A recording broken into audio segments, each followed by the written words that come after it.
මේක මේක ප්‍රථමයෙන් අපේ පඩ සම්පාදයේ කරන දේශනා කෝපයේ ප්‍රචාරය.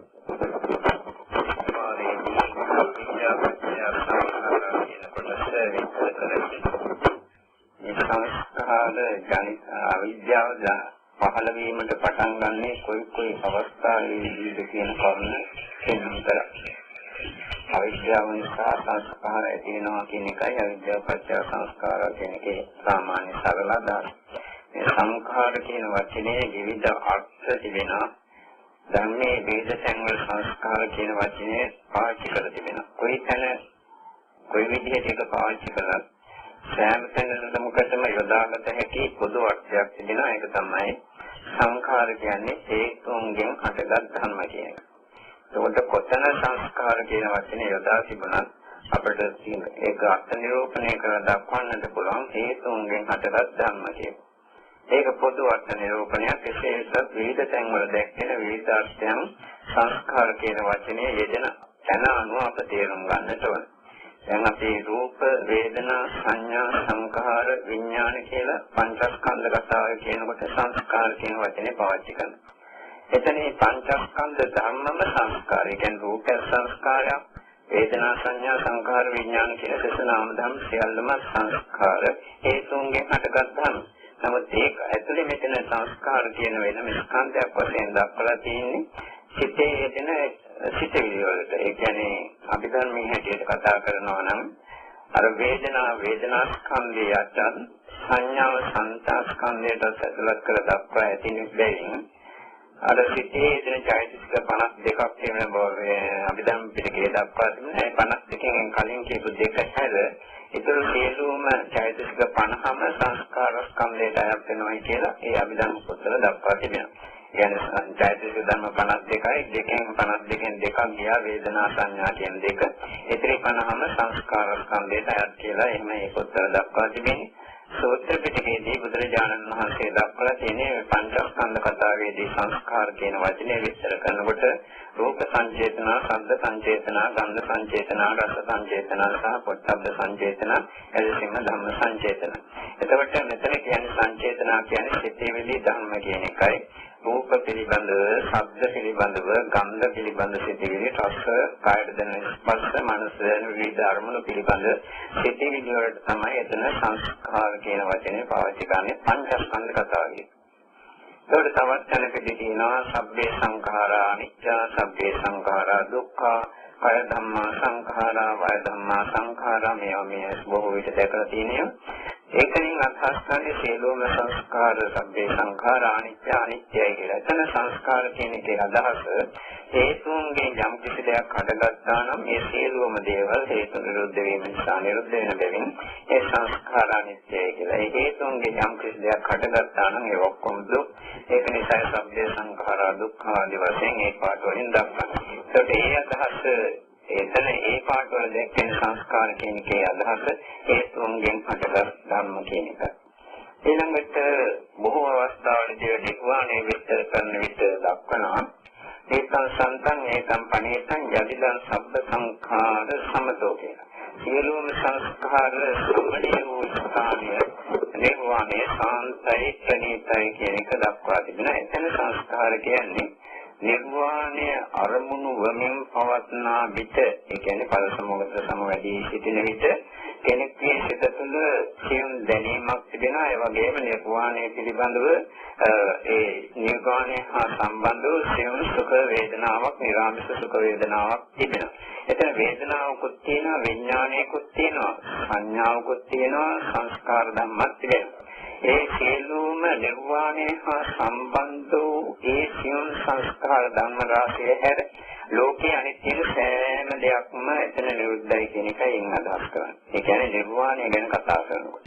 ඒක සමහර විට බුදුරජාණන් වහන්සේ ප්‍රකාශ කරනවා පඨවි ආපෝ තේජෝ වායෝ කියන සංඥා එකක්වත් නැතේ, නැත්නම් පඨවි ආපෝ තේජෝ වායෝ ආදී වශයෙන් දක්වනු ලබන ධ්‍යාන සිත් එකක්වත් නැතේ. කියන්නේ පළවෙනි දෙවෙනි තුන්වෙනි හතරවෙනි ආදී ධ්‍යාන සිත් එකක්වත් නැතේ. ඒ වගේම අරූපාවචර වශයෙන් දක්වන ධ්‍යාන සිත් එකක්වත් නැතේ. මේ ලෝක පිළිබඳ සංඥා නැතේ, පරලෝක පිළිබඳ සංඥා නැතේ. මේ ලෝකේ සහ පරලෝකේ දෙකම පිළිබඳ සංඥා නැතේ. ඒ වගේම සමා යම් කිසි දෙක්ඛං සම්මුතං විඤ්ඤාතං පස්සං පරිේෂිතං අනුචේතං මනසා කියන වචන දක්වලා තියෙනවා. තමන් දැක්කනම්, ඇසුවනම්, කියවනම්, මනසෙන් කීපත් කළානම්, නැත්නම් මනසෙන් පරීක්ෂණ කළානම් කොයි ආකාර හරි එවැනි සිදුවෙන කිසිවකුත් නැතය. නමුත් සංඤේක 50 නමුත් සංඥා මාත්‍රයක් එතන තියෙනවා. මේ බල සමාධි විස්තර කරනකොට කියන පාඩයක සිංහල අදහස. එතකොට ඒකදී ශබ්ද සංඛාර සමතෝ නිර්වාණය විස්තර කරන තැන සංස්කාර කියන වචනේ අර්ථය දක්වන්නේ නිර්වාණය අත්දකින අවස්ථාවේදී පහළ වෙන ඉතාසියම් සංස්කාර මාත්‍රේ හැර එතන වේදනාව විඥාන ආදී සංස්කාර මාත්‍රේ හැර අනිත් සියලුම සංස්කාර සමනය වෙලා කියන එකයි. කියන්නේ අරූපාවචර ධ්‍යාන, රූපාවචර ධ්‍යාන ආදී විවිධ දේවල්. ඒ විදිහට එතන සංස්කාර කියන වචනේ දක්වනවා. ඊළඟට නිරෝධ සමාපත්තිය විස්තර කරන අවස්ථාවලදී දක්වනවා කාය සංස්කාර, වචී සංස්කාර, චිත්ත සංස්කාර කියලා වචන තුනක්. එහිදී නිරෝධ සමාපත්තියකට සමවදින කෙනෙක් අනාගාමී හෝ රහත් වූ කෙනෙකුට පමණක් නිරෝධ සමාපත්තිය සමාදින්නට පුළුවන් බව පොත්වල දක්වා තිබෙනවා. මේ අය මේක කියවලා ඇති, අහලා ඇති.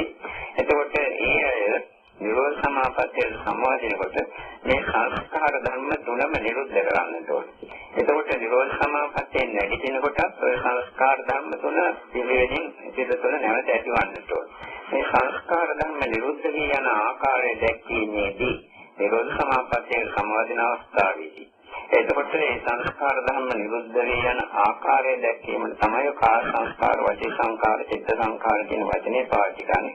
එතන කාය සංස්කාර කියන්නේ ආස්වාස ප්‍රස්වාස වායු ධාතුව. වචී සංස්කාර කියන්නේ විතක්ක විචාර කියන චෛතසික ධර්ම දෙක. එතකොට චිත්ත සංස්කාර කියන්නේ සංඥා වේදනා කියන සංස්කාර ස්කන්ධ ධර්මතා දෙක. එතකොට නිරෝධ සමාපත්තියේ සමවදින පෙන්තිලේ සමවදිනකොටම සමවදිනට ප්‍රථමයේදී කලින්ම නිරුද්ධ වන්නේ වචී සංස්කාර කියන එක. විතක්ක විචාර දෙක දෙවෙනි ධ්‍යානයේ සමවදිනකොට නැති වෙනවා. ඒක නිසා ඉස්සෙල්ලාම නිරුද්ධ වන්නේ වචී සංස්කාර. විතක්ක විචාර. ඊට පස්සේ හතරවෙනි ධ්‍යානයේ සමවදිනකොට ආස්වාද ප්‍රසාර සම්පූර්ණයෙන්ම නොතේරී නොදැනීම යනවා. නැත්තටම නේතෝවාගේ නිරුද්ධ වී යනවා. අන්න එතකොට ඒක කාය සංස්කාර ඊළඟට නිරුද්ධ වෙන එක. වචී සංස්කාර පළමුවෙන් ඊළඟට කාය සංස්කාර. අන්තිමේදී නිර්සඤ්ඤා නාසඤ්ඤායතන කියන අරූපාවචර හතරවෙනි ධ්‍යානයෙන් පසුයි නිරෝධ සමාපත්තිය සමවදින්නේ. ඒ කියන්නේ හතරවෙනි ධ්‍යාන සිත නැත්නම් හතරවෙනි අරූපාවචර ධ්‍යාන සිත. ඒ ධ්‍යාන සිත අනිත්‍ය ආදී වශයෙන් විමසීමෙන් පසුව අනාත්ම ආදී වශයෙන් දර්ශනය වීමෙන් පසු ඇතිවන පංචමෝතේ පවත්නා වූ සංඥා වේදනා දෙක ඉවත් කිරීමෙන් තමයි නිරෝධ සමාපත්තියට පත්වන්නේ. එතකොට මේ අවස්ථාවේදී අවසාන වශයෙන් නිරුද්ධ වන්නේ සංඥා වේදනා කියන ස්කන්ධ ධර්මතා දෙක. ඒක තමයි චිත්ත සංස්කාර කියලා දක්වන්නේ. එතකොට නිරෝධ සමාපත්තිය සමවැදීමේදී සංස්කාර නිරෝධයක් වෙනවා. ඒ සංස්කාර නිරෝධ වෙන ආකාරය තමයි ඔය ප්‍රකාශ කරන්නේ. නිරෝධ සමාපත්තිය නැගී සිටිනකොට ඔකේ අනිත් පැත්ත ඉස්සෙල්ලාම ඇතිවන්නේ මේකට කල්පනා කරන්න පුළුවන්කම දෙන්න ඕනේ. ඉස්සෙල්ලාම ඇති යුත්තේ චිත්ත සංස්කාරය කියලා. ඒක ඔය අර කියන්නේ සංඥා වේදනා. ඊට පස්සේ මානසික සහ විතක්ක විචාර. ඔය ආකාරයෙන් තමයි ඒව නැවත ආපහු සමාගයේ සිතට ක්‍රියාත්මක වන්නට පටන් ගන්න. මේ විදිහට එතන කියන සංස්කාර කියන වචනේ තේරුම් ගන්නට අවශ්‍ය වෙනවා. ඊළඟට දැන් අපි අවිද්‍යාව පත්‍ය සංඛාරා කියලා අද මාතෘකාවක් තියෙන පාඩේ අවිද්‍යාව නිසා සංස්කාරය තියෙනවා කියන කතාව. මෙතන මේ සංස්කාර කියන වචනේ බුදුහාමුදුරෝ සූත්‍ර කීපයකදී විවිධ ආකාරයෙන් දක්වා තිබෙනවා. එක සූත්‍රයකින් දක්වන අවිද්‍යාව පත්‍ය සංඛාරා කියනකොට මොනවද මහණෙනි මේ අවිද්‍යාව පත්‍ය සංඛාරා කියන්නේ? මහණෙනි කාය සංඛාර, වචී සංඛාර, චිත්ත සංස්කාර කියන. තවත් තැන්වලදී බුදුහාමුදුරුවෝ දක්වන අවිද්‍යාව පත්‍ය සංඛාරා කියන වචනේ විස්තර කරනකොට මොනවද ඒතර සංස්කාර කියන්නේ? පුඤ්ඤාභි සංඛාර, අපුඤ්ඤාභි සංඛාර, ආනිච්ඡාභි සංඛාර. මේ අතර කිසිම වෙනසක් නැහැ. දෙකම එකයි, වචන පමණයි වෙනස් වෙලා තියෙන්නේ. එතකොට අපි අර නිරෝධ සමාපත්තිය දක්වන විට දැක්කෝ කා සංඛාර, වචී සංඛාර, චිත්ත සංඛාර කියන එක මේ අවිද්‍යා පත්‍ය සංඛාරා කියනකොට ඒ අර්ථයෙන්ම මෙතෙන් යොදාගත්තොත් අපි මුලාවකටපත් වෙනවා. දැන් නිරෝධ සමාපත්තියේදී කා සංඛාර කියන්නේ ආස්වාද ප්‍රසආස. වචී සංස්කාර කියන්නේ විතක් විචාර. චිත්ත සංඛාර කියන්නේ වේදනා සහ සංඥා කියන ස්කන්ධ දෙකම. එතකොට අවිද්‍යා පත්‍ය සංඛාරා කියනකොට බුදුහාමුදුරුවෝ ප්‍රකාශ කරන කා සංඛාර, වචී සංඛාර, චිත්ත සංඛාර කිය. එතන කා සංඛාර කියන්නේ කයින් කරන සියලුම කුසල අකුසල කර්ම සංස්කාර වලට. චිත්ත සංස්කාර, වචී සංඛාර කියන්නේ වචනයෙන් කරන ලබන කුසල අකුසල කර්ම සංස්කාර වලට. චිත්ත සංස්කාර කියන්නේ මනසින් කරන ලබන කුසල අකුසල කර්ම සංස්කාර වලට. ඒ සංස්කාර කියන වචනේ බුදුරජාණන් වහන්සේ ඒ අර්ථයෙන් එතන යෙදී. යම් කිසි කෙනෙක් අර නිරෝධ සමාපත්තිය දැක්කේ අර්ථයම මේකට දාගත්තොත් එහෙම පටිච්චසමුප්පාදේ විතර කරගන්නට බැරුව යනවා. උට උත්තර දෙන්නට බැරුව යනවා. මොකද කාය සංස්කාර කියන්නේ ආස්වාද ප්‍රසආස අවිද්‍යාව තුළින් ආස්වාද ප්‍රසආස නිරුද්ධවන්නේ කොහොමද? ඇතිවන්නේ කොහොමද? ආදී වශයෙන් ඒව ඇහුවොත් නැත්නම් ආස්වාද ප්‍රසආස නිසා නැවත ප්‍රතිසන්දේ ඥානයක් කියලා දෙන්නේ කොහොමද? ආදී කරුණ ඇහුවොත් උට උත්තර දෙන්නට බෑ. මොකද මේ අර්ථය මෙතෙන්ද යොදාගත්තොත් ඒක සම්පූර්ණයෙන් වැරදි. එනිසා අවිද්‍යාව පත්‍ය සංඛාරා කියන තැන සංඛාරා කියන වචනේ බුදුරජාණන් වහන්සේ කාය සංඛාර, වචී සංස්කාර, චිත්ත සංස්කාර වශයෙන් විස්තර කර දක්වා ඇතනම් එහිදී අප තේරුම් ගත යුතු වන්නේ එම ස්ථානයේදී ඒ සංස්කාර කියන වචන වලින් දක්වා තිබෙන්නේ කාය සංඛාර කියන්නේ කයින් කරන ලබන කුසල අකුසල කර්ම. වචී සංස්කාර කියන්නේ වචනයෙන් කරන ලබන කුසල අකුසල කර්ම. ඒ වගේම චිත්ත සංස්කාර කියන්නේ සිතින් කරන ලබන කුසල අකුසල කර්ම. එතකොට මේකම තමයි බුදුරජාණන් වහන්සේ වෙනස් වචන වලින් කියන්නේ පුඤ්ඤාභි සංඛාර, අපුඤ්ඤාභි සංඛාර, අනිඤ්ඤාභි සංඛාර. පුඤ්ඤාභි සංඛාර කියන්නේ පින් කුසල වලට, අපුඤ්ඤාභි සංඛාර කියන්නේ අකුසල වලට. ඔව් ඒ වගේම ආනිඤ්ඤාභි සංඛාර කියන්නේ ධ්‍යාන මට්ටම් වලටපත් වූ සිතේ ස්වરૂපයන්. ආනිඤ්ඤ කියන එකේ අදහස නොසැලෙන තත්ත්වය කියන එකයි. සාමාන්‍යයෙන් ආනිඤ්ඤ කියන වචනේ පාවිච්චි කරන්නේ හතරවෙනි ධ්‍යානය හෝ අරූපාවචර ධ්‍යාන වලට. ඒ කියන්නේ රූපාවචර හතරවෙනි ධ්‍යානය නැත්නම් අරූපාවචර 1 2 3 4 කියන ධ්‍යාන වලට තමයි ආනිඤ්ඤ කියන වචනේ පාවිච්චි කරන්නේ. නමුත් මෙතන ආනිඤ්ඤාභි සංඛාර කියනකොට සියලුම ධ්‍යාන සිත් දරන් ගත්තාට කිසිම වරදක් නැහැ. ඔය හතරවෙනි ධ්‍යානය සහ අරූපාවචර ධ්‍යානය පමණක් නෙවෙයි. ඔක්කොම ධ්‍යාන ගත්තට කිසිම එක වරදක් නැහැ. එතකොට අවිද්‍යාව නිසා කුසලුත් කරන, අවිද්‍යාව නිසා අකුසලුත් කරන, අවිද්‍යාව නිසා ධ්‍යාන සිත් උපදවා ගන්නවා කියන එක ඒදී අදහස. ඒ අනිත්‍ය පුඤ්ඤාභි සංඛාර, අපුඤ්ඤාභි සංඛාර, අනිත්‍යභි සංඛාර. මේකම තමයි කාය සංඛාර, වචී සංඛාර, චිත්ත සංඛාර කියන්නේ. කයින් කුසල අකුසල කරනවා, වචනෙන් කුසල අකුසල කරනවා, සිතින් කුසල අකුසල කරනවා. ධ්‍යාන සිත් ඔක්කොම සිතින් කරන දේවල්.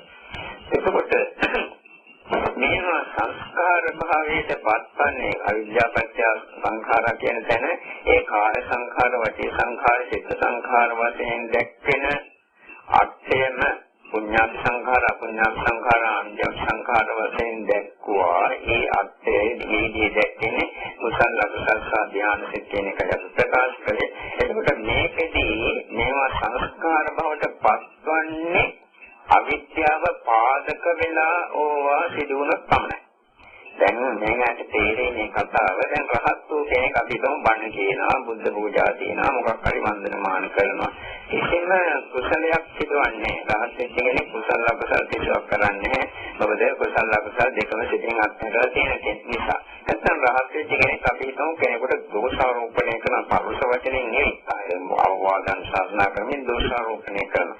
මේ දෝෂාරෝපණය කරන විට කිසිම ආකාරයකින් සිතේ පටිඝයක් තරහවක් මොකක්වත් නැහැ.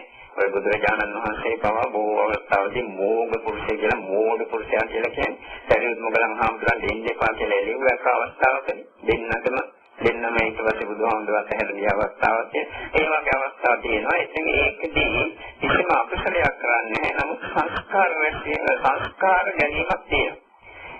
සිතින් රහත් වෙච්ච කෙනෙක් ධ්‍යාන වලට සමවදලා රූපාවචර ධ්‍යාන, අරූපාවචර ධ්‍යාන, අනිමිත්ත සමාධිය, අපනිමිත්ත සමාධිය, ශුන්‍ය සමාධිය, වේද සමාධිය වලට සමවදලා නමුත් කුසලයක් රැස්වන්නේ ඒවා ක්‍රියා මාත්‍ර වලට පමණ සීමා වෙනවා. මොකද අවිද්‍යාව ඒ තුළ ඒ රහත් වූ කෙනෙකුගේ සිත තුළ නැති නිසා. එතකොට අවිද්‍යාව පත්‍ය සංඛාරා කියන වචනේදී පුඤ්ඤාභි සංඛාර, අපුඤ්ඤාභි සංඛාර, අනිජ්ජාභි සංඛාර වශයෙන් දැක්කේ වචනේ අර්ථය අපි තේරුම් ගන්නට ඕනේ.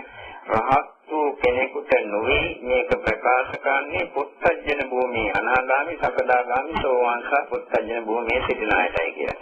මොකද අවිද්‍යාව නිරුද්ධ කරලා නම් කිසිම කුසලයක් අකුසලයක් හෝ කිසිම කුසල වල ධ්‍යාන සිතක් උපදවන්නේ නැහැ. රහත්යකින් ධ්‍යාන සිත උපදවා ගත්තත් ඒවා ක්‍රියා මාත්‍ර පමණයි.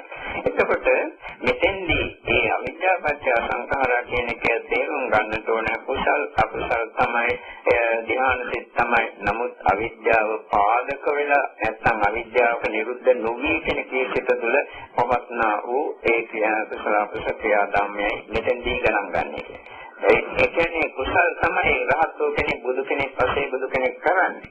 නමුත් ඒකෙන් නැවත පුනර්භවයක් ගෙන දෙන ආකාරයෙන් හෝ නැවත ඊළඟ ආත්මවලදී යම් කිසි ප්‍රවෘත්ති විපාකයක් ගෙන දෙන ආකාරයෙන් කර්ම රැස්වීමක් එතන සිදුවන්නේ. ඒක නිසා තමයි එතන ක්‍රියාසිත පමණක් ඇති වෙනවා කියලා දක්වන්නේ. මෙන්න මේ අර්ථය හොඳට අවබෝධ කරගත යුත්තේ අවිද්‍යාපත්‍ය සංඛාරා කියන වචනේ තේරුම් ගන්නකොට. එතකොට අවිද්‍යාව නිසා ඇයි මේ කප්ප සංස්කාර රැස් කරන්නේ කියන එකයි ඊළඟ ප්‍රශ්නේ දෙන්නේ. අපි එදා ප්‍රකාශ කළා මේ සංස්කාර රැස් වෙන පිට කොතන ඉඳලාද මේ අවිද්‍යාව ක්‍රියාත්මක වන්නට පටන් ගන්න කියන කාරණා. දැන් මේ කුසලයක් හරි අකුසලයක් හරි ධ්‍යාන සිතක් හරි මොකක් හරි සිදු කරන විට අපගේ ඇහැට රූපයක් හම් වෙලා ඒ තුනේ සිටින ගැනීමක් හෝ කන නාසය දිව ශරීරය කියන ඒ ඉන්ද්‍රියන්ද රූප ශබ්ද ගන්ධ රස පොට්ටබ්බ ධම්ම ඒ අරමුණු පිළිවෙලින් හම් වෙලා ඒ තුනේ සිටින ගැනීමක් හෝ මනසට වේද ධම්ම ආරම්භන හම් වෙලා ඒ තුනේ සිටින ගැනීමක් හෝ සිදුවන්නට ඕන. චේතනාම් පිටේ කම්මම දාමි කියන වචනේ මේ හොඳටම දන්න පාඩයක්. චේතේස්සා වික්ඛං චේතේස්සා කම්මං කරෝති කායේන වාචා මනස. චේතනාවමයි කර්මය කියන්නේ. චේතනාව ඇති වුණාට පස්සේ කයින් සිතින් වචනෙන් ක්‍රියා සිදු කරනවා. එතකොට ඒ චේතනාවක් ඇති වුණේ නැත්නම් ඒ කායික වාචික මානසික ක්‍රියා සිදු කරන්නට බෑ. කර්ම රැස්වීමක් සිදුවන්නේ නැහැ. ඒක නිසා චේතනාවම තමයි කර්මය කියලා අපි මේ බුදුරජාණන් වහන්සේ ප්‍රකාශ කරලා තියෙන්නේ. මොකද කායික ක්‍රියාවක් කරන්නට චේතනාවක් ඕනේ. වාචික ක්‍රියාවක් කරන්නට චේතනාවක් ඕනේ. මේ මනසින් යම් කිසි දෙයක් කරන්නත් ඒ පිළිබඳ අදහස චේතනාවක් පහළවන්නට ඕනේ. ඒ නැත්නම් ඒ කර්ම රැස්වීම සිදුවන්නේ. ඒක නිසා අවිද්‍යාපත්‍ය සංඛාරා කියනකොට ඒ චේතනාව ප්‍රමුඛ කර්ම සංස්කාර රැස්වීම කොයි මෙතෙන්දී ගණන් ගන්න. එතකොට ඇහැට රූප පෙන්නලා මේ විදිහට චිත්ත සංස්කාර ධර්ම ගැලීමක් සිදුවන්නට පුළුවන්. කනට ශබ්ද ඇහිලා ඒ වගේම සිතේලි ගැලීමක් චිත්ත සංස්කාර ධර්මයන්ගේ ජනිත වීමක් සිදුවෙනවා. නාසයට ගඳ සුවඳ, දිවට රස, කායට ස්පර්ශ සහ මනසට වේද අරමුණු හැම වෙලාව මේ තුنين සංස්කාර ධර්ම ගැලීමක් සිදු වෙනවා. මේ සංස්කාර ධර්ම ගලන විට අපි ඇහැගෙන කතා කරනවා නම් ඇහැ තියෙනවා, රූපේ තියෙනවා. එතකොට චක්ක විඥානයේ සිට පහළ වෙනවා. චක්ක විඥානයේ පහළ වෙනකොට චක්ක සංපස්සය තියෙනවා. චක්ක සංපස්සෙන් චක්ක සංපස්සජා වේදනාව තියෙනවා. රූපේ පිළිබඳ සංඥා තියෙනවා, රූපේ පිළිබඳ සංචේතනය තියෙනවා, රූපේ පිළිබඳ විතක්කය තියෙනවා, රූපේ පිළිබඳ විචාරය තියෙනවා. ඒ රූපේ පිළිබඳ සංහාම හෝ ඒ වෙනස් විවිධාකාර ලේස ධර්ම ජනිත වෙනවා. මේ ආකාරයෙන් කොටස් 10ක් තියෙනවා. ඒ පිළිබඳ කනනාසය, දිව ශරීරය, මනස ප්‍රතෝමත් ඒ වගේම එක එක ඉන්ද්‍රියට 10 දක්වා තිබෙනවා බුදුරජාණන් වහන්සේ. මේකේ මම කියලා හිතනවා නම්, මගේ කියලා හිතනවා නම්, ඇහැ කෙරෙහි බැඳීමක් තියෙනවා නම්, මේක හොඳ දෙයක් කියලා අදහස් කරනවා නම්, මේක නිත්‍ය දෙයක්, මේක සුභ දෙයක්, මේක ආත්මයක් කියලා හැඟීමක් යම් කිසි කෙනෙකුගේ සිත තුළ ධ්‍යාන වෙනවා නම්, ඇහැ ගැන සිතිවිලි ඇති වෙනකොට ඒ ආකාරයෙන් සිතිවිලි ඇති කර ගන්නා විටම අවිද්‍යාව ජනිත වෙනවා. එහෙම නැත්නම් ඇත්තට නිකන් සිතිවිලි මේ මොකක්වත් නැතුව මම කියන හැඟීම, මගේ කියන හැඟීම, ආත්මයක් කියන හැඟීම, සත්‍යක් කියන හැඟීම ආදී මොකක්වත් නැතුව මේක උදු ස්වභාවික ධර්මාත්‍යයක් කියන හැඟීමෙන් යුතුව බලනවා නම් එතන අවිද්‍යාව ජනිත වීමක් සිදුවන්නේ. රූප පිළිබඳවත් එහෙමයි. දැකපු දේ දැකීම මාත්‍රෙම නවතිනවා නම් එතන අවිද්‍යාව ක්‍රියාත්මක වන්නේ. ඇහැට දකින රූපය හොඳයි, ලස්සනයි, නරකය, කැතය ආදී විවිධාකාරයෙන් තීරණය කරලා ඒ පිළිබඳ විවිධාකාරයෙන් බැඳීමක් ඇති වෙන විට නැත්නම් ගැටීමක් ඇති වෙන ක්ලේශ ධර්මයක් ඇති වෙන විට එහෙම නැත්නම් කුසල පාක්ෂික සිටිවිල්ලක් හෝ ඇති වෙන විට ඒ දකින ලද රූපය අනිත්‍යයි, දුකයි, අනාත්මයි නැත්නම් මේක හේතුඵල ක්‍රියාදාමයක් මේක දුක්ඛ සත්‍යය, මේක සමුදය සත්‍යය කියන දෙන කාරණාවක් ආදී විවිධාකාරයෙන් විදර්ශනා ඉස්සකින් ඒ දකින්න රූපයේ විමසන විට හෝ ඒ රූපය පිළිබඳව අවිද්‍යාව ගැනීම, අවිද්‍යාව ගණනය වීමක් සිදු වෙනවා. අවිද්‍යාව ඇතිවෙන්නට පටන් ගන්නවා. එතකොට ඒක නැත්නම් ඒක අපි තමයි දැකපු රූපේ දැකලා අනේ මෙයා සුවපත් වේවා කියලා හිතනවා නම් මෙයා දුකින් මිදේවා කියලා කරුණාව සිතක් ඇති වෙනවනම් එතෙන්දිත් අවිද්‍යාව තමයි ඇතිවන්නේ. අවිද්‍යාව පත්‍ය පුඤ්ඤාභි සංඛාරා කියලා බුදුහාමුදුරුවෝ දක්වලා තියෙනවා. ඒක අමතක ගන්න දෙපා. කුසල සිදුවන්නේ අවිද්‍යාව පාදක වෙලා නිසා. එතකොට එහෙම නැත්නම් ඒක දැකීම මාත්‍රයෙන් නතර වෙනවා නම් එතන අවිද්‍යාව ක්‍රියාත්මක වෙන්නේ. ඒකට චක්කු විඥානයේ රූපේට ඇහැට රූපේ පෙන්වන චක්කු විඥානය ඇතිවෙනවා. චක්කු විඥානය ඇති වෙනකොටම ඒ චක්කු විඥානයේ මමය නැත්නම් මේක මගේ මමයි මේ චක්කු විඥානය ඇති කරගන්නේ ආදී දෘෂ්ටියක් ඇති වෙනොත් එතකොට අවිද්‍යාව පහළ වෙනවා. නැත්නම් චක්කු විඥානය ඇති වෙනකොට අවිද්‍යාව පහළවන්නේ. චක්ක සම්පස්සයත් එමය සම්පස්සයේදී මම මගේ ආදී හැඟීම් සංනා දුෂ්ටිමාන ආදී ක්ලේශ ධර්ම ඒවා සංප්‍රයුක්ත වුණොත් අවිද්‍යාව ජනිත වෙනවා. නැත්නම් එතන අවිද්‍යාව ජනිත වෙනවා. පස්සෙන් පසු වේදනාවක් ගෙන දෙනවා. මේ වේදනාව උපේක්ෂිත නැදහත් ඥාන සංප්‍රයුක්ත එකක් නම් එතන අවිද්‍යාව નિરાයාසයෙන් ඇතිවීමක් සිදුවන්නේ. එහෙම නැතුව මේ ඇහැට දැකපු රූපේ දැකලා ඒක පිළිබඳ සුඛ වේදනාවක් ඇති කර නැත්නම් දුක් වේදනාවක් ඇති කරන ඒවට ආශා කරලා ඒවට ගැටිලා විවිධාකාරයෙන් සිටිලි ගන්නකොට අර කුසල සංස්කාර ධර්ම ගැනීමක් සිදු වෙනවා. එතකොට එතන ඉඳලා විද්‍යාව ක්‍රියාත්මක වෙන්න පටන් ගන්නවා. මේ වේදනාව වල රූප සංඥාව විවිධාකාරයෙන් වැරදි ආකාරයෙන් සංඥාවෙන් හඳුනාගන්නේ. ගැහැණියෙක් මිනිහෙක් ලස්සනයි ගැටේ විවිධාකාරයෙන් හඳුනනවනේ. මේ හඳුනා ගැනීම ඔක්කොම සිතේ තියෙන මුලාවන් කියන එක දන්නේ නැති නිසා ඒක කරන්නේ. එතකොට ඒ හඳුනා ගැනීම ඇති වෙනකොටම අවිද්‍යාව ක්‍රියාත්මක වෙනවා. ඒ වගේම තමයි රූප විතක්ක රූප විචාර රූපේ දේශ නැවත බලන්න ඕනේ. මේක විමස හොඳයි ලක්ෂණයි ආදී වශයෙන් මේ විදිහට දුෂ්ටකම් කළා හතුරුකම් කළා ආදී වශයෙන් ඒකම දැසගෙන ඒක දිහාම නැවත සිත මෙහෙවීමක් සිදු වෙනවා. රූප විචාරයේ තුලින් සිදුවන්නේ ඒකයි. රූප විතක්කේ තුලින් සිදුවන්නේ නැවත දැක්නලද රූපේට සිත නැංගේ. එතකොට මේ අවස්ථා දෙකේදීම අවිද්‍යාව ක්‍රියාත්මක වෙනවා. එතකොට රූප සංචේතන පහළ වෙනකොට කෙලින්ම අවිද්‍යාව පහළ වෙනවා. ඒ වගේම රූප සංචේතනාවට පසු රූපේ පිළිබඳ සංහාවක් හෝ ඒහා සංපයුක්ත වෙනත් කවර කේස් ධර්මයක් හෝ ඇති වෙනකොට අවිද්‍යාව ක්‍රියාත්මක වෙන්න පටන් ගන්නවා. එතකොට අවිද්‍යාව පත්‍ය පුඤ්ඤාභ සංඛාර අපුඤ්ඤාභ සංඛාර ආනිජ්ජ සංඛාර කියන එක ක්‍රියාත්මක වන්නේ ඇහැ පිළිබඳව කතා කරනවා නම් මෙන්න මේ අවස්ථාවවලදී කියන කරුණ මේ තේරුම් ගන්නට පුළුවන් සත්‍යයක් තිබෙන්නට ඕන. මම කලින් කිව්වා මේ රහත් වෙච්ච කෙනෙකුට මේ විදිහට හිතුවට කිසිම පුඤ්ඤාභය පුඤ්ඤාභය ආදී කුසල කිසිවක් සිදුවන්නේ නැහැ කියලා. ඇහැට රූපේ දැක්ක දැකීම මාත්‍රයෙන් පමණ රහත් කෙනෙකුගේ සිත නිරායාසයෙන්ම නතර වෙනවා. අවශ්‍ය නම් ලස්සනයි කියලා හිතන්නත් පුළුවන්. කැතයි කියලා හිතන්නත් පුළුවන්. අවශ්‍ය නම් මේවා ධාතු ගොඩක් අනිත්‍යයි දුකයි අනාත්මයි කියලා හිතන්නත් පුළුවන්. අවශ්‍ය නම් වෙන කවර ආකාරයකින් හරි හිතන්න පුළුවන්. නමුත් කිසිම සංස්කාර කුසල අකුසල සංස්කාර සිදුවීමක් එතන සිදුවන්නේ ඒවා ක්‍රියා මාත්‍ර පමණයි. ඒක නිසා එතෙන්දී අවිද්‍යාව ක්‍රියාත්මක වන්නේ නැහැ. ඒ කියන්නේ අවිද්‍යාව නිරුද්ධ කරලා තිබෙන නිසා. ඒක ඒ විදිහට මේ කනට නාසයට දිවට ශරීරයට සහ මනසට මේ කරුණ පතුරව බැලුවාට පස්සේ මේකට පැහැදිලිව තේරෙන්න ඕනේ අවිද්‍යාව නිසා මේ විදිහටයි සංස්කාර රැස්වීමක් සිදුවන්නේ. මේ පටිච්චසමුප්පාද ධර්මයේ ගැඹුරු ධර්මයන් මේ ගැඹුරු ධර්මයේ ඉතාමත්ම අමාරුම කොට තමයි තේරුම් ගන්නට අපහසුම කොට තමයි අවිද්‍යාව පත්‍ය සංඛාර පත්‍ය විඥාන කියන කොටස. මේක තේරුම් ගන්නට පුළුවන් වන්නේ භාවනාවෙන් ප්‍රත්‍යක්ෂ වශයෙන්ම අවිද්‍යාව තුළින් සංස්කාර ඇති වෙන එකත් සංස්කාර තුළින් ප්‍රතිසන්දි විඥානයේ නැවතගෙන දීම ඇති වෙන ආකාරය දැකීම අවිද්‍යා නිරෝධයෙන් සංස්කාර නිරෝධයෙන් විඥාන නිරෝධයත් අත්දැකලා සිටින කෙනෙකුට පමණයි. අන් කෙනෙකුට මේක කොච්චර කිව්වත් ප්‍රත්‍යක්ෂ ලෙස අත්දකින්නට බෑ. ඒ ප්‍රත්‍යක්ෂ ලෙස අත්දැකීම සිදුවන්නට නම් අද්දුම් රහත් ජීවිතමයි. එහෙම නැති කෙනෙකුට මේ කොටස ප්‍රත්‍යක්ෂ ලෙස අත්දකින්නට කොහෙත්ම බෑ. අවිද්‍යාව නිරුද්ධ කරලා සංස්කාර නිරුද්ධ වීමෙන් සංස්කාර නිරුද්ධ කරලා විඥානය නිරුද්ධ වීම අත්දකින්නට පුළුවන්කම තිබෙනවා. එවැනි කෙනෙක් විතරයි පරිසම්පාදේ මේ කියන කරුණ අත්දකින්නේ.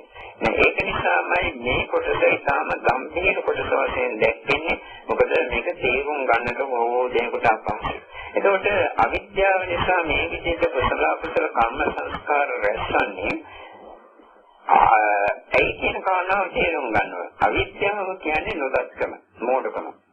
එතකොට මේ සංසාරයේ රැඳී සිටීම මහා දුකක් කියන එක දන්නේ නැති පළවෙනි කාරණාව තියෙනවා. ඒක නිසාම මේ සංස්කාරයේ රැඳී සිටීමට හේතු වන නැවත නැවත ඉදීමට හේතු වන කුසල් පුළුවන් තරම් රැස් කරනවා. මොකද මේ ජාතික දුක්ඛ කියන එක හරියට තේරුම් අරගෙනත් නැහැ. පවත්තන් දුක්ඛං කියන එක මේ පංචස්කන්ධ ධර්මයන්ගේ පැවතීම දුකක් කියන එක තේරුම් අරගෙන නැහැ. කොටින්ම කියවනම් මේ සංසාරයේ කොයි ලෝකෙක කොතන හිටියත් ඒක නාම ධර්මයන්ගේ සහ රූප ධර්මයන්ගේ පැවැත්ම මේ නාම රූප ධර්මයන්ගේ පැවැත්මම දුකක් කියන එක අවබෝධ වෙලා නැති මූලිකම තිබෙන නිසා ඒ අවිද්‍යාව ක්‍රියාත්මක වෙන නිසා විවිධාකාර කර්ම සංස්කාර රැස් කරගන්නවා. ඒ වගේම මේ කර්ම සංස්කාර තුලින්මයි නැවත නැවත මේ ඉදීම පිළිදෙන්නේ දුක්ඛ සමුදය සත්‍ය මෙතනයි ක්‍රියාත්මක වන්නේ කියන කරුණ පැහැදිලිවම අත්දැකලා නැහැ, ප්‍රත්‍යක්ෂ ලෙස අවබෝධ වෙලා නැහැ. ඒ අවයි දුක්ඛ සමුදය ගැන දන්නේ නැති මෝඩකම මේ අවිද්‍යාව තිබෙන නිසා කුසල අකුසල කර්ම සංස්කාර රැස් වෙනවා. යම් කිසි කෙනෙකුට තේරෙනවා නම් මේ සංසාරයේ රැඳී සිටීම මහා දුකක්, මේ දුක ගෙන දෙන්නේ මේ කර්ම සංස්කාර නිසායි කියන පැහැදිලි ප්‍රත්‍යක්ෂ අවබෝධය ලැබලා තියෙනවා නම් එවැනි කෙනෙක් ඔය කර්ම සංස්කාර මහා භයානක දේවල් වශයෙන් දැකලා නිරුද්ධ කරලා තියෙන්නේ, නැවත ඒවා ඇති කර ගන්නට කොහෙත්ම කැමැත්තක් නැහැ එවැනි කෙනෙකුට. මොකද ඒ දුක්ඛ සමුදය ගැන දන්න නිසා. අනිත් අතින් දුක්ඛ නිරෝධය සම්පූර්ණයෙන්ම මේ දුක නැතිවන්නේ පංචස්කන්ධ ධර්මයන් පහනක් නුනාසේ නිවි යන අවස්ථාවකදී. ඒක සිදුවන්නේ රහත් වෙච්ච කෙනෙක් වෙනවම බෑවට පස්සේ ඒ මෙහා නෙවෙයි. ඒ මෙහා පවතින්නේ දුක. බුදු වුණත්, පසේ බුදු වුණත්, රහත් වුණත් පිරිනොම් මංචකේ දක්වාම පවතින්නේ දුක.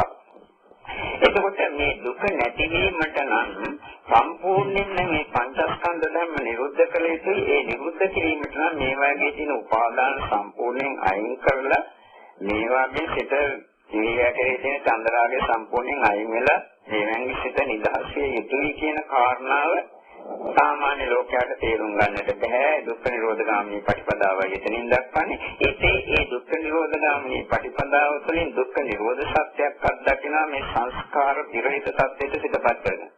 කියන්නේ අවිද්‍යාව සාධාතු කෙනේ නිරුද්ධ කළාට පස්සේ කිසිම සංස්කාරයක් නැහැ. සිත තුළින් සිතේ ගැනීමක් නැහැ. සිත නිසලව පවතිනවා. සාන්තව නිසලව හැම වෙලාවෙම පවතිනවා. එතකොට මේ සත්‍යය අත්දැකලා නැති දුක්ඛ නිරෝධේ අඥානම් කියන එකක් තිබෙන නිසා අවිද්‍යාව තුළින් සංස්කාර රැස් කරනවා. අර දුක්ඛ නිරෝධ ගාමිනී ප්‍රතිපදාව දන්නේ නැති නිසා කර්ම සංස්කාර රැස් වෙනවා. දැන් රහත් වෙච්ච කෙනෙකුට දුක්ඛ නිරෝධ ගාමිනී ප්‍රතිපදාවේ සත්‍ය කියන්නේ රහත් වූ නිරෝධ සත්‍යය. කියන්නේ රහත් ඵලසිත දුක්ඛ නිරෝධ ගාමිනී ප්‍රතිපදාව කියන එක රහත් වෙලා දුක්ඛ නිරෝධයේ අධ්‍යක්ෂා ඒ චතුරාර්ය සත්‍ය නිරෝධ සත්‍ය අධ්‍යක්ෂා ඒ නිරෝධ සත්‍ය අධ්‍යක්ීමම තමයි හේතු වන්නේ අනුපාදිශේෂ කියන්නේ සම්පූර්ණයෙන්ම මේ පහනක් වුණාසේ මේ පංචස්කන්ධ ධර්මයන් නිවලා වෙනම් පාන්නේ. ඒක දුක්ඛ නිරෝධ ගාමිනී ප්‍රතිපදාව වෙනවා. මේක සාමාන්‍ය ලෝකයට කිව්වටවත් තේරුම් ගන්නට බෑ. මොකද දුක්ඛ නිරෝධ ගාමිනී ප්‍රතිපදාවේ සත්‍ය කියන්නේ දුක්ඛ නිරෝධ සත්‍ය කියලා කිව්වොත් මේ මනුස්සයෙක් පිස්සු කියලා හිතයි සමහර කෙනෙක්. නමුත් සත්‍ය ඒකයි ඒක තේරුම් ගන්නට බැරි දුක්ඛ නිරෝධ ගාමිනී ප්‍රතිපදාවේ නොදන්නා මෝඩකමත් කෙනෙකුගේ සිත තුළ තියෙන නිසා ඉතින් සංසාරයේ රැඳී සිටීමට කර්ම සංස්කාර රැස් කරගන්නවා. මේ කර්ම සංස්කාර රැස්වීම එම නිසා සිදුවන්නේම අවිද්‍යාව නිසා. කුසල සිදුවන්නේ අවිද්‍යාව නිසා, අකුසල සිදුවන්නේ අවිද්‍යාව නිසා. ඒ වගේම යම් යම් ධ්‍යාන සිත් උපදවනවා නම් ඒ ධ්‍යාන සිත් උපදවන්නේ අවිද්‍යාව නිසා. ඒකෙන් අදහස් ගන්න අවිද්‍යාව නැතුණාට පස්සේ මේවා එකක්වත් කරන්නේ නැති වෙනවා කියලා. බුදු කෙනෙකුත් බණ කියනවා ධ්‍යාන වලට සම්බන්ධනා මේ කරුණා චේතෝ විමුක්තිය සම්බන්ධය විවිධ ඒවාට යන සමාධිය. ඉතින් මේ වෙලාවේදී කුසල අකුසල ඒවා මොකක්වත් නැහැ. එතන තියෙන්නේ ක්‍රියා මාත්‍ර පමණයි. ධිට ධම්ම සුඛ විහරණය සඳහා ජීවිතයේදී සුඛ විහරණයෙන් වාසය කිරීම සඳහා ඒවට සමාධියම කරනවා. බල සමාතර සමාධියම ආදී දේවල් කරනවා. නිරෝධ සමාපatti වල සමාධිය මේවා කරන්නේ විට කිසිම කුසල අකුසල ප්‍රතිමක් එතන නැහැ. ඒක නිසා ඒවා ක්‍රියා මාත්‍ර පමණයි. නමුත් අනිත් අයට අවිද්‍යාව පාදක වෙලා මේවා සිදු කරන්නේ. මේ එකක්. ඊට අමතරව මේ කුසල කුසල කර්ම රැස්වීමේදී බාහිර සංවේදීමේදී හෝ කිසිම ඇතිවන්නේ පංචස්කන්ධ ධර්මයන් ඇති නැති යාම. වෙන කිසිවක් නැහැ. මේක දැන් නැති මොඩකම බොහෝ දෙනෙකුගේ සත්‍යය සිත්තුල තියෙන. ඒ කියන්නේ අපිට මේද මේ බණ අහන. මේ බණ අහන වෙලාවේ පංචස්කන්ධ ධර්ම ඇති නැති යාම තමයි සිදුවේ. සෝත විඥානය ඇති වෙන කන ශබ්ද කියලා වැදීම නිසා ඊළඟට ශබ්ද හඳුනා ගන්න සංඥා ස්කන්ධය තියෙන විඥාන ස්කන්ධය සංඥා ස්කන්ධය දැන් දෙකයි. දැන් මේ පිළිබඳ උපේක්ෂා වේදනාවක් ඇති වෙන පුළුවන් ධම්මයේ රසයක් දන්නවා නම් ධම්මයේ සුඛ නිරාමිෂ සුඛ වේදනාවක් ඇති වෙනවා. වේදනා ස්කන්ධය තියෙන දීමක් තිබෙන්නේ. ඒ තමතර මේ ධර්ම කරුණ අවබෝධ වීමක් නැත්නම් අවබෝධ වෙන්නේ නැත්නම් ඒ පිළිබඳව ගුරුස්නාගතයක් වෙන වේදාදහස් පහළ වීමක් සිත තුළ ජනිත වෙන සංස්කාර ස්කන්ධය පහළ වීමක් මේ දේශදුවන් මේ ස්කන්ධ හතර විඥානයත් වේදනාව සංඥාව සංස්කාර කියන විඥාන ස්කන්ධ හතර ජනිත වෙනවා. ඒ ස්කන්ධ ඇති වෙනකොටම චිත්තජ රූප සිතෙන් පහළ වෙන රූප ස්කන්ධයේ රූප කොටස ඇති නැති යන. ඊට අමතරව මේ චිත්තජ රූප වලට අමතරව රූප ස්කන්ධයේ තියෙන කර්ම ඉත්තු ආහාර රූප කොටස ඇති නැති වෙනවා. මේ පංචස්කන්ධ ධර්මයන් මේ ආකාරයෙන් මේ විලාවේ මේගේ සංතානිය තුළ ඇති නැති යන්නේ. මේක තමයි කුයි අවස්ථාවේ කොයි කුසලයක් කරලා සිදුවන්නේ. එතකොට මේ පංචස්කන්ධ ධර්මයන් ඇති වෙනවා නැති පවතිනවා කියන්නේ දුකක්ම ඇති වෙනවා කියන එකයි. බුදුහාමුදුරුවෝ දක්වන්නේ සංකිට්ඨේන පංච උපාදානස්කන්ධ දුක්ඛ මේ පංචස්කන්ධේ පවතින එක ඇති වෙන එක දුකක් කියලා. බුදුහාමුදුරුවෝ එක තැනක දක්වනවා මහණෙනි රූපය ඇති වෙනවා කියන්නේ දුකක් ඇති වීම. වේදනාව ඇති වෙනවා කියන්නේ දුකක් ඇති වීම. දුකේ පහළ වීම ආදී වශයෙන්. පංචස්කන්ධයටම කතාව කියන්නේ. එතකොට මෙතන මේ පංචස්කන්ධ ධර්මයන් ඇති වෙනවා කියන්නේ දුකක් කියලා දන්නේ ඒක නිසා ඒක උපාදාන කරනවා. මම කරනවා කියන වැඩි දෘෂ්ටියක පිටනවා මම බණ අහනවා මම කුසල කරනවා මම අකුසල කරනවා කියන ඒ අවිද්‍යාව සිතතෝරිය. ඇත්ත වශයෙන්ම මෙතන අර හේතුන් නිසා හටගත් ඵල ක්‍රියාදාමය සංස්කාර කියන වචනේ එතන අපි හිතුවොත් හේතුන් නිසා හටගත් ඵල සංස්කාර ධර්ම රාශිය ඇති වෙමින් නැති වෙමින් යාම පමණයි මෙතන තියෙන වෙන කිසිවක් නැහැ කියන අවබෝධයේ නැති අවිද්‍යාවත් එතන තියෙන ඒ නිසා කර්ම සංස්කාර වලින් මාසිනවා. එතකොට ඊට අමතරව මේ සිතින් උපාදාන කරනවා. උපාදාන කරනවා කියන්නේ සිතින් අල්ලනවා ඡන්දයෙන් හෝ රාගයෙන්. ඡන්දය කියන්නේ බැඳීම, කැමැත්ත, රාගය කියන්නේ බැඳීම. ඇලීම බැඳීම ඕන එක. එතකොට මේ ඡන්ද රාගයෙන් යුතුව විවිධ දේවල් අල්ලනවා. තමන්ගේ පංචස්කන්ධ ලෝකයක් අල්ලනවා. බාහිර පංචස්කන්ධ ලෝකයක් අල්ලනවා. එතකොට මේ පංචස්කන්ධ කියනකොටම අල්ලන්නේ වෙන මොකක්වත් නෙවෙයි වේදනාව, සංඥාව, සංකාර, විඥාන නැත්නම් රූපස්කන්ධ. ඕනෑම දෙයක් අපි මේ ධම්මදේ කියලා බුද්ධ වන්දනා කරලා ඒ ස්ථාන හතර දක්වලා මේවා එතෙන්දි තමන්ගේ සිත තුළ ඇති වෙන වේදනා ස්කන්ධය අල්ලනවා, සංඥා ස්කන්ධය අල්ලනවා, සංස්කාර ස්කන්ධය අල්ලනවා, විඥාන ස්කන්ධය අල්ලනවා. ඒ පිළිබඳ ඡන්දයක් කැමැත්තක් ඇති වෙනවා, ඒක පිළිබඳ රාගයක් ඇති වෙනවා. ඒක නිසා ඒ ස්කන්ධ ධර්ම හතර උපාදාන කිරීමක් සිදු වෙනවා. ඡන්ද රාගයට උපාදානය කියන්නේ මේක තමන්ගෙන් ගන්න වෙන බාහිර ලෝකයක් ගන්නවා. තමන්ගෙන් ගැනීම කිව්වම ලෝකෙක ඔක්කොම දේවල් නේද ඇතුළත් කුසල අකුසල ආදී හැමදේම. මේක බොහෝ දෙනෙක් දන්නේ මෙතන මේ උපාදානයේ ක්‍රියාත්මක වන්නේ මේ විදිහටයි. මේ උපාදානයේ ක්‍රියාත්මක වන බව නොදන්නා මෝඩකම ඒ අවිද්‍යාවේ ප්‍රතිබින නිසා කර්ම රැස්වීමක් එතන සිදු වෙනවා. අවිද්‍යාව පත්‍ය සංකාරය කියනවා. එතකොට මේ කර්මයේ තුළින් මේ වැත් කරන කුසල අකුසල කර්ම සංස්කාර නිසා නැවත නැවත සංසාරයෙන් උපදීමට හේතු වන දුක්ඛ සමුදය සත්‍ය ක්‍රියාත්මක වෙනවා කියන කාරණා දන්නේ නැහැ.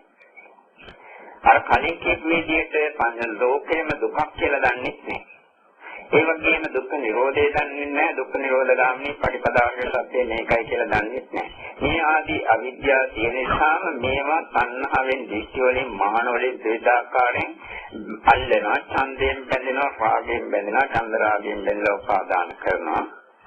ඊළඟට මම මේ පංචස්කන්ධ ධර්මයන් නැතිවීමක් කරලා එතන ඒ සංස්කාර ධර්මයන්ගේ ඇතිවීම නැතිවීමක් කර මෙතන වෙන මොකක්වත් නැහැ. කොයි කුසලයේ කොයි අකුසලයේ කොයි දෙයක් කරන්නේ. නමුත් මෙතන මම කළා කියන හැඟීම සිහිනවා. ඒ අවිද්‍යාව නිසා කුසලයක් කරනවා. ඒ මත් දැන් කෙනෙකුට තරහ යන්නේම මේ මම කියලා කෙනෙක් සිටිනවා කියන හැඟීම තිබෙන නිසා. මට බැන්න, මට නින්දා කළා, මට ආපාස කළා, මට මේ දේ කළා. අර මම කියලා කෙනෙක් සිටිනවා කියන හැඟීම තියෙන තාක්කල් ඒ කියන්නේ ඒක කෙනෙකුට නුරුස්නා ගතිය තියෙනවා.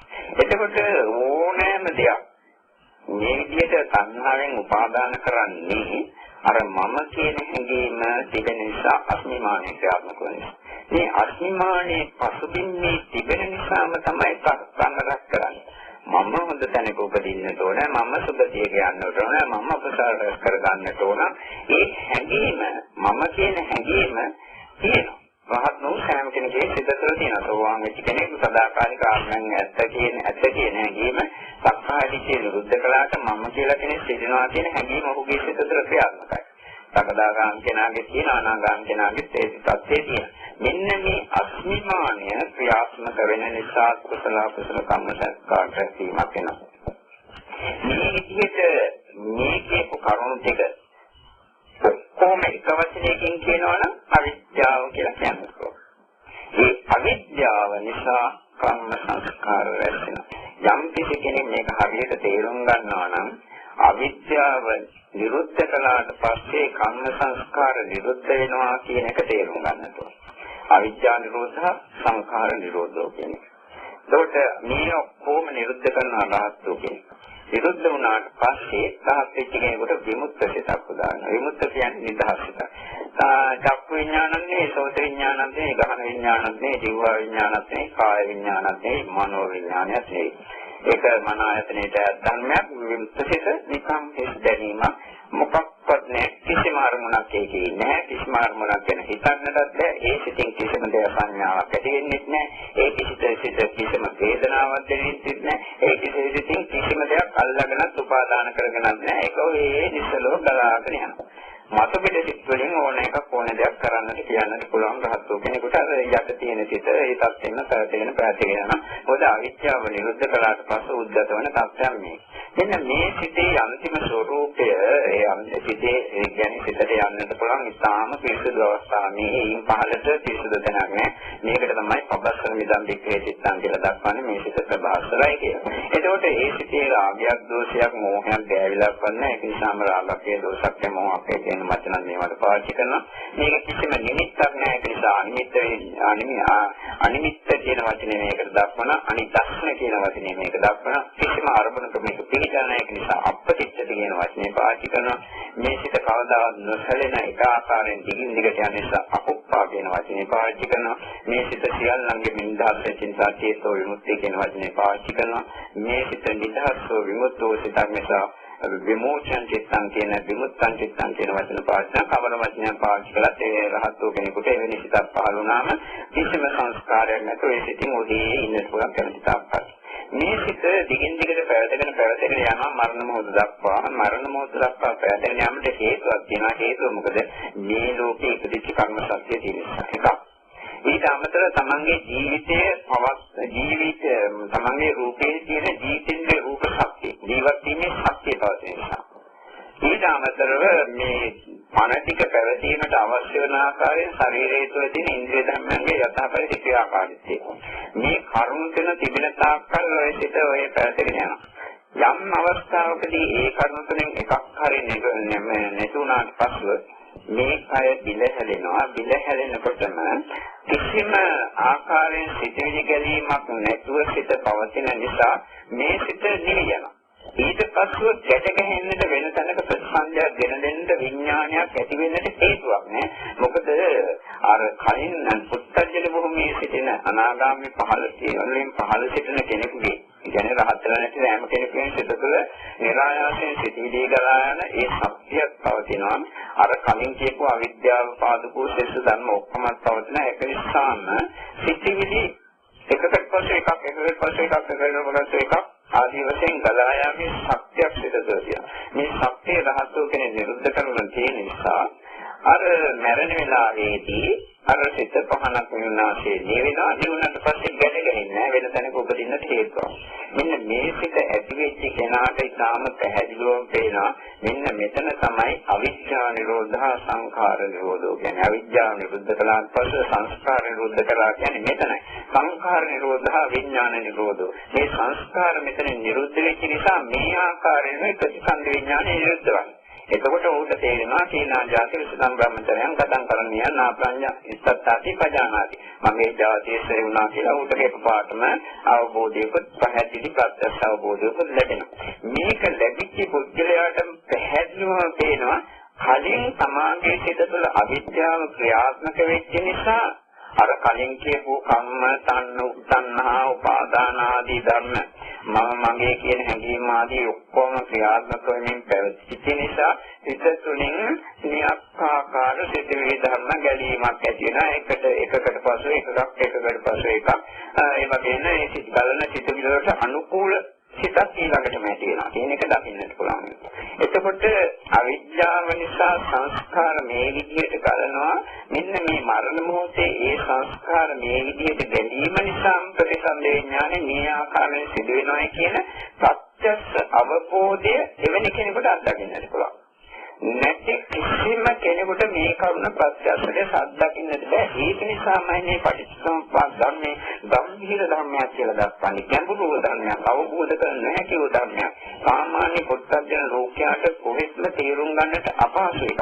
එතකොට අවිද්‍යාව පත්‍ය සංඛාරා කියන වචනය පිළිබඳ පැහැදිලි අත්දැකීමක් ලබන්නට පුළුවන් නම් ප්‍රත්‍යක්ෂ අත්දැකීමක් ලැබන්නට පුළුවන් නම් දෙවෙනි කෙනෙකුට පමණයි.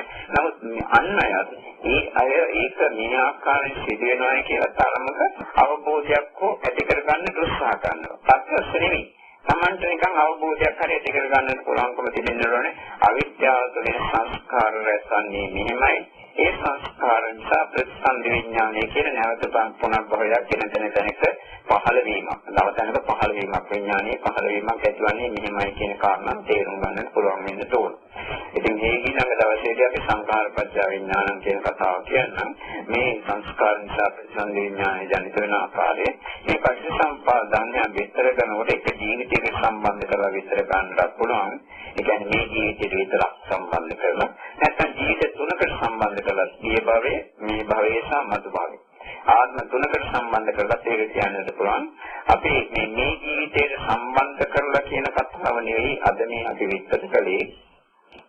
අවිද්‍යාව පත්‍ය සංඛාරා සංඛාර පත්‍ය විඥානං කියන කතාවත් මේකම තමයි. භවපත්‍ය ජාති කියන කතාව. ඔය දෙකම මෙතෙන් එකයි. මේ දෙකක් නේ. ඒ දෙකම අපි විස්තර කළේ අර ආත්ම තුනකට සම්බන්ධ වන ආකාරයෙන් කියන විස්තරයක්. එක ආත්මයකට සම්බන්ධ වන ආකාරයේ විස්තරේ පසුදිනකයි අපි ප්‍රකාශ කරන්නේ.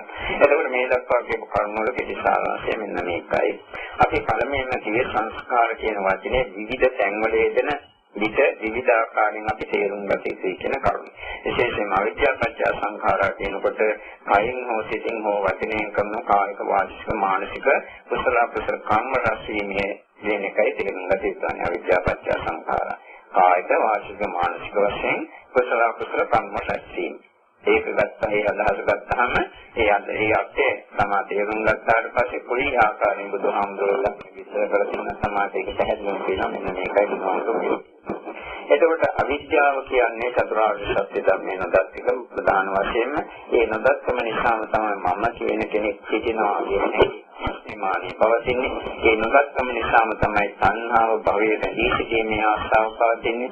ඒ නොදත්කම නිසාම තමයි උපාදාන කරන්නේ ඡන්දයෙන් පාදයෙන් බැඳෙන්නේ. ඒ අවිද්‍යාව නිසාම තමයි කර්ම සංස්කාර අවිද්‍යාව නිසාම තමයි මේ භවයේ රැඳී සිටීම ලොකු දෙයක් කියලා හිතාගෙන මුලාවට පත්වන්නේ. මේ ආදී විවිධ හේතු නිසා කුසල් රැස් කරන්නට පුළුවන් අකුසල් රැස් කරන්නට පුළුවන් ධ්‍යාන සම්පත් උපදවා ගන්නට පුළුවන්. මේවා උපදවා ගන්නා විට මේවා මම කළා කියලා හිතනවා, මගේ කුසල කියලා හිතනවා, මම නැත්නම් මගේ ආත්මය කියලා හිතනවා. මේ විදිහට ඒක උපාදාන කරනවා. නිසා ඒ අවිද්‍යාවෙන් තොරව කර්ම සංස්කාර රැස්වීමක් නැහැ. ඒක තවත් නොයෙක් කෙනෙකුට මේවා කොච්චර අවබෝධ කරගෙන තිබුණත් අකුසල කර්ම සිදු කරන විට අවිද්‍යාව පසුපසින් ක්‍රියාත්මක වෙනවා. මේක සංසාර විමුක්තිය සඳහා මේ උපම පංචස්කන්ධ ධර්ම අනිත්‍ය වශයෙන් නිරෝධ වශයෙන් ශූන්‍ය ධර්ම වශයෙන් දකින විට එතෙන්දී අවිද්‍යාව දිනනවා. අවිද්‍යාව දිනනකොට එතෙන්දී ප්‍රඥාවත් ක්‍රියාත්මක වෙනවා. යම් කෙනෙකුට ප්‍රඥාව පැහැදිලිව දකිනවා නම් කලින් මේ අවිද්‍යාව මෙතෙන්දී මේ විදිහට තිබුණා, දැන් ප්‍රඥා ලෝකයේ මේ විදිහට ක්‍රියාත්මක වෙනවා. ඒක නිසා මේ අවිද්‍යාව සංස්කාර ධර්මයක්, ප්‍රඥාව සංස්කාර ධර්මයක් කියලා දකිනකොට පුළුවන්කම තිබෙනවා එතන තියෙන අවිද්‍යාව තුරන් කරගෙන භාවනාව දිනු කරගන්න. ඒ කියන්නේ අවිද්‍යාව නිසා කර්ම සංස්කාර රැස්වීම සිදුන කුසල කර්ම රැස්වීමක් තියෙනවා. අපි මේ පංචස්කන්ධ ධර්මයන් අනිත්‍ය වශයෙන් දකිනකොට දුක් වශයෙන් දකිනකොට අනාත්ම වශයෙන් අවබෝධ කරනකොට හේතුඵල වශයෙන් දකිනවා. මේ හැම එකම විවක්කලා මේ කුසල සංසාරයේ දිග්ගැසීමට උපකාර වන කුසල නෙවෙයි. සංසාරයේ පිටිවීමට උපකාර වන කුසල. ඒ කුසල කරන විට අවිද්‍යාව ක්‍රියාත්මක වෙනවා. මොකද මේ මම කරනවා කියන හැඟීම පසුබිමේ තියෙන නිසා. මමයි ඒක නිසා මේ භවනා කරන විට තේරුම් ගන්න ඕනේ මොන ධර්මයක් වුණත් මොන අත්දැකීම ආවත් මෙතන මේ සංස්කාර ධර්ම ටිකක් ඇති වෙනවා පවතිනවා නැති වෙනවා වෙන එකක් නෙවෙයි කියන්නේ. මේ ධර්මයේ ඇහුවා මේ ධර්මයේ මේ ඇයිනේ මේ අහන විට සංස්කාර ධර්ම ටිකක් ඇති වෙනවා නැති වෙලා පැත්තක් කියලා. අපි ලෝක පංචස්කන්ධය අනිත්‍යයි දුකයි අනාත්මයි කියලා විමසෙන්නසක් දකින්නවා බලනවා කියනවා කියලා. මේ පෙනෙන අවස්ථාවේ සංස්කාර ධර්මයේ තියෙන තියාමක් තමයි තිබෙන්නේ. ඒකට පංචස්කන්ධය කියන්නේ සංස්කාර ධර්මයක්. අධ්‍යාත්මික බාහිර වශයෙන් අපි බෙදා භාවනා කරනවා කියලා හිතමු. ඒ අධ්‍යාත්මික වශයෙන් බලන්නේ සංස්කාර බාහිර වශයෙන් බලන්නේ සංස්කාර. කොටින්ම කියවනම් සංස්කාර ධර්ම අරමුණු කරමින් සංස්කාර ධර්මම ඇති වෙනවා පවතිනවා නැති වෙනවා. මෙන්න මේ අවබෝධයේ හරියට නොදක අපි අනිත්‍ය ආදී වශයෙන් විමසන විට පවා අවිද්‍යාව ක්‍රියාත්මක වන්නට පටන් ගන්නවා. මේක අවිද්‍යාව ගැන අවිද්‍යාපච්චය සංඛාරා ගැන කියන වචනේ විස්තර කරනකොට අවිද්‍යාව නිසා කුසල අකුසල ධ්‍යාන සිත් උපදින මේ සෑම අවස්ථාවකදීම කුසල අකුසල කර්ම සැලසෙන විටම ඇහැ කන නාසය දිව ශරීරයේ මනස කියන ඉන්ද්‍රියන්ට විවිධ අරමුණු ඒ ඉන්ද්‍රියන් සම්මුණ අරමුණු මෙල ඒ තුලින් චිත්ත සංස්කාර ධර්ම චේතනාව සම්ප්‍රේතෝ චිත්ත සංස්කාර ධර්ම ගැලීමක් සිදුවන්නේ කියන කාරණාව පෙන්වන්න කළා. ඒදී අවිද්‍යාව ක්‍රියාත්මක වන්නට පටන් ගන්නේ මේ එක එක ධර්මයක් මමයේ මගේ කියන තණ්හාවෙන් දෘෂ්ටි වලින් මානින් උපාදාන කළොත් විතරයි. ඇහැ රූපය චක්ක විඥාන ආදී ධර්ම. නමුත් අර වේදනා සංඥා රූප සංඥා රූප විතක් ආදී වැරදි ආකාරයෙන් නැතන අවිද්‍යාව ක්‍රියාත්මක වන්නට පටන් ගන්නවා. එතකොට Tamanta තේරෙන්නට ඕන මුළු ජීවිතේ පුරාම අවිද්‍යාව පත්‍ය සංඛාරා නේද සිදුවන්නේ. ඒ කියන්නේ මුළු ජීවිතේ පුරාම අවිද්‍යාව පත්‍ය සංඛාරා කියන කොටස නේද ක්‍රියාත්මක වෙන්නේ කියන කරුණ Tamanta තේරෙන්නට ඕන. එතකොට මේ අවිද්‍යාව නිරෝධයෙන් සංස්කාර නිරෝධය අත්දකින්න රහස්ෝ කෙනෙක් කියන්න පුළුවන්. ප්‍රතිසන්දේ ඥානයේ රුද්ධ විඥාන ආකාරය දකින්නට එවැනි කෙනෙකුට පැහැදිලිවම අත්දකින්නට පුළුවන්කම තිබෙනවා අවිද්‍යාව පත්‍ය සංඛාරා කියන කරුණ සංඛාර පත්‍ය විඥානං කියන කරුණ අනිත්‍යයේ ධර්මද්‍රතු අවබෝධ කරගන්න බලන්න කියන එකයි කියන්නේ. මේ ධර්මයෙන් ගතියුතු ඉතාම වැදගත්ම උපදේශය තමයි මේ අය කවර දෙයක් කළත් මේ සංස්කාර ධර්මම ඇති වෙනවා පවතිනවා නැති වෙනවා කියන අවබෝධය ඇති කරගන්න. භාවනා කරන විට පවා ඊළඟ ධ්‍යානයකට සම්බන්ධ නැත්නම් ඵලයකට සම්බන්ධ නැත්නම් අනිත්‍ය වශයෙන් දකිනවා දුක් වශයෙන් දකිනවා නාම වශයෙන් බලන මේ මොකක්වත් හේතවල හැම විටම සමාගයේ සිට තුළ චිත්ත සංස්කාර ගන්නවා. ඒ චිත්ත සංස්කාර වලට අලමුණු වෙනවා තවත් සංස්කාර ගන්නවා. ඒකට සංස්කාර අරමුණු කරමින් ඇතිවීමෙන් නැතිවීමෙන් යනවා. මේ මම කරනවා නෙවෙයි කියන හැඟීම ඇති වෙනකොට බොහෝ විට ඒ අවස්ථාවේදී අවිද්‍යාව ක්‍රියාත්මක වන්නේ. ඒ විදිහට භාවනා කරනවා නම් සාර්ථක ප්‍රතිඵලයක් ගන්න පුළුවන්කම ලැබෙයි.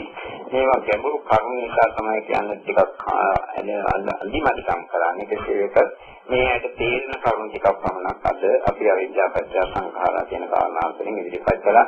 ඊට වඩා නොතේරෙන ගම්භීර කරුණු හිතලා අන්තර්ගත වෙනවා. ඒකෙන් අදහස් වන්නේ මේක සර්ව සම්පූර්ණ වශයෙන් කරපු විතරක් නෙවෙයි කියන එක.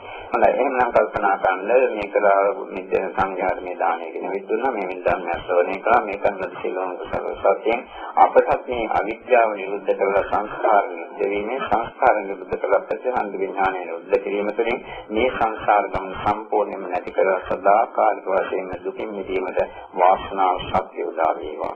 දැන් දෙවියන්ට පින්දින්න ආකාශත්හාදී වෙන පාඩේ ගන්න ආකාශත්හාදී බොම්මත්හා දේවානාගා මහින්දිකා පුඤ්ඤන්තං මොදිතා ජන ලබන් ප්‍රාසනන බුම්මත්හා දේවානාගා මහින්දිකා පුඤ්ඤන්තං අනුමෝදිතා ජන ලබන් දේශාන ආකාශත්හාදී බුම්මත්හා දේවානාගා මහින්දිකා පුඤ්ඤන්තං අනුමෝදිතා ජන ලබන් ධම්ම ප්‍රාන්තේ ප්‍රාස්නේ කන් විනා පුඤ්ඤ කම්මේන මාමේ බාල සමාදෝ මාළුමෝ හෝතු යාව නිබ්බාන සත්‍යය ධම්මේ පුඤ්ඤං ආසවක්ඛ්‍යාවාන් නෝතු සම්ප දුක්ඛා පමුච්ඡසෝමි කතිලෝක සර්වසත්ත්‍මේ ඇත්නේ අපද පරිවය සේවා එනේ සංසිම්පන්නේ හේතු වාසනා වේවා විවාදින සේනිස්ස නිච්ඡං වද්දාපචායනෝ දත්තාරෝ ධම්මා වචන කේයයි වන්නෝ සම්බලං ආරෝග්‍ය සම්පatti සංඝ සම්පatti නියත ප්‍රණිපාන සම්පatti නාති සමිද්දසු සම්දිනාත්මනිවාසල දේවසුපත්ති